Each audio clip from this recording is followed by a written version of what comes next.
ल साथीहरू, अर्जेन्टिना र स्पेनको वर्ल्ड कप फिफाको फाइनल म्याच हुन गइरहेको छ।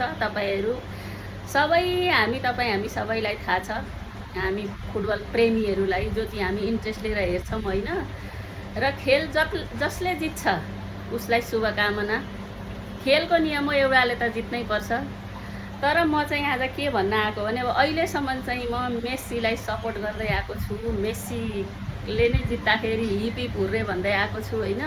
अब आज पनि अन्तिम दिन म मेस्सीलाई नै सपोर्ट गर्छु।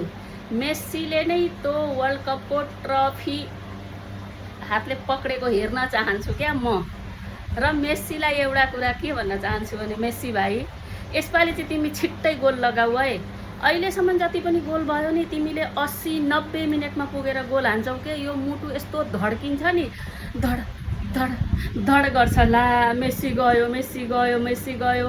90मा पुगेर गोल लाउँछौ, कहिले कहिले 80मा पुग्छौ। लास्टमा टिभीको अगाडिबाट उठेर किचनमा गयो, पानी पियो, यताउता घुमेर आयो, बा मेस्सीले गोल लगायो कि टाइम अफ हुन आँटिसक्यो, लगाएको हुँदैन। बाफ्रे एन्ड मोमेन्टमा आएर तिमीले यस्तो गोल हान्छौ। यो पालि चाहिँ तिमीले त्यसो गर्न पाउँदैन है। हामीलाई कति स्ट्रेस दिन्छौ।